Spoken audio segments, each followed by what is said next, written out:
Now we have President Trump again, but he won't be there forever. So this timeline is incredibly important for Alberta and Saskatchewan as they look to become independent. These provinces have an ally in the White House currently, but we don't know what that'll look like after 2028. That would really provide us with some tremendous opportunities to expand a number of industries, not just the oil and gas industry in Alberta and Saskatchewan, but open up some rail capacity for us in the potash industry, for us in the agricultural industry, as well as shrink the basis on every barrel of oil is there, which essentially is a $10 to $12 price increase for Western Canadian oil. We've talked to all the players who are potentially going to be able to partner to make that happen, and I'm pleased to see that it's elevated. I think that would be good for us, and it would also be good for the United States. Well, like I said before, Alberta and Saskatchewan will not be denied. The days of just going with the flow and hoping for the best outcome are over. These two provinces are united in standing up to the woke liberal government out in Ottawa, and they're not taking no for an answer anymore, particularly when it comes to the development of their oil and gas industry. You see, for the longest time, the Liberal government here in Canada has made it its mission, basically, to eradicate oil and gas in the name of implementing some sort of imaginary green utopia in a country, of course, where temperatures are unbearably cold for 6 months out of every year. As a result of this, the Canadian government has caused enormous damage to the economies of both Alberta and Saskatchewan for well over a decade, affecting millions of livelihoods and people who call these two provinces home. But the West has had enough, and they're taking matters into their own hands, leaving Mark Carney with no choice but to try to save face by welcoming the inevitable. Let's get into the video. If you support these videos, please like and subscribe. I appreciate it. In Washington, and again, the Eastern press was saying, oh, she's down there dealing with Trump. What's he like, first of all? He's open to being convinced by a good argument. He said yes, and what you saw is that he also said he'd like to see a restart of something like a Keystone XL pipeline, maybe a different route. And so that's how I'm proceeding. I know that the Americans would be under this president would be interested in finding a way to get more product down to the U.S. because it just makes sense. We can backfill into the U.S. to keep prices low for their consumers. That allows them to export internationally, which satisfies their national security goals. And it's really a perfect partnership. I think that's why we don't have tariffs on oil and gas right now, is because it is such a good relationship. Well, I can tell you that Albertans are questioning whether Canada works. And I'm not telling anything you don't know. There's a very active group that thinks Canada's broken.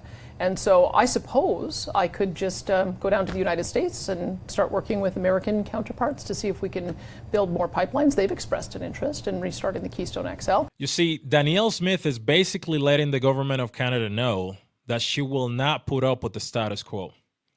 If the rest of Canada don't see the value in the energy industry of Alberta and Saskatchewan, then they'll just go ahead and continue integrating further with the United States, which is a willing partner who actually wants to work with us instead of demonizing our industries. So Mark Carney notices this, right? The fact that Alberta and Saskatchewan are basically moving ahead and trying to make their own deals with the United States, and he jumps in front of the issue like the snaky politician that he is. So now he brings up the Keystone Pipeline that would bring crude oil from central Alberta down to the Gulf Coast. And you know what? He might claim that he's doing it for the sake of Alberta and Saskatchewan, but I don't think anybody will be dumb enough to believe him, honestly. Is it the revival of a pipe dream? The Keystone XL Pipeline expansion project, canceled twice, may be back on the table. CTV News has learned it was discussed during the Prime Minister's meeting with President Donald Trump at the White House yesterday. But just how serious is Mark Carney in bringing back that shelved proposal? Tyson Fedor reports. Prime Minister, did you and Mr. Trump agree to revive the Keystone XL pipeline? Very good discussions on a wide range of issues, and I look forward to talking to Parliament. A return to Ottawa for the Prime Minister, as sources tell CTV News he floated the idea of a Keystone XL expansion revival.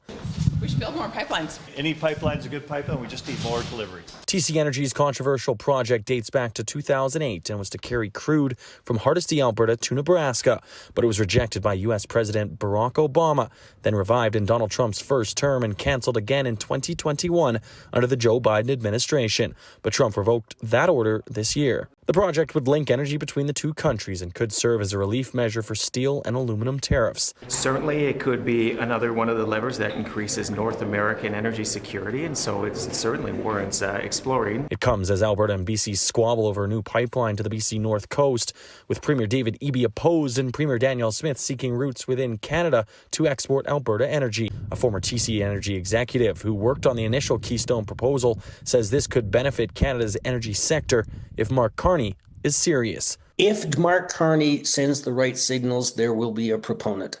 It avoids the issue of having to get the concurrence of British Columbia and all of the much more unsettled circumstances with respect to land claims. The question, however, still is there that the industry itself may prefer a West Coast option because of the greater optionality. The project aimed to carry more than 800,000 barrels of oil a day south of the border. Its failure cost the Alberta government more than $1.3 billion. And this is why timing is everything. From developing the energy industry to pursuing independence. You can't waste time. The Keystone XL Pipeline was moving forward without an issue up until 2021 when Biden got into office, and we all know what he did. Now we have President Trump again, but he won't be there forever. So this timeline is incredibly important for Alberta and Saskatchewan as they look to become independent. These provinces have an ally in the White House currently, but we don't know what that'll look like after 2028. CTV News has confirmed the scrapped Keystone XL Pipeline did come up during Tuesday's meeting between Prime Minister Mark Carney and U.S. President Donald Trump. Sources say it was raised in the context of linking energy between the two countries. CTV also confirmed the conversation was also related to possible relief on steel and aluminum tariffs.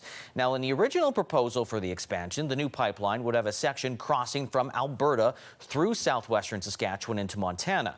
An existing Keystone pipeline already runs a more direct line through the province before turning south from Manitoba into the Midwestern states. The expansion proposal was halted in 2021 by the Joe Biden administration, and Saskatchewan Premier Scott Moe says he's supportive of any efforts to revive the project, especially as Alberta tries to push forward on plans for a separate pipeline to the Canadian West Coast. Hey, if you've made it this far, thank you so much for watching. If you'd like to be notified every time a new video is published, hit the subscribe button and activate the notifications bell. It's completely free and it helps our channel grow. A heartfelt thank you to all our channel members. I really appreciate your support. See you all in the next one. Peace.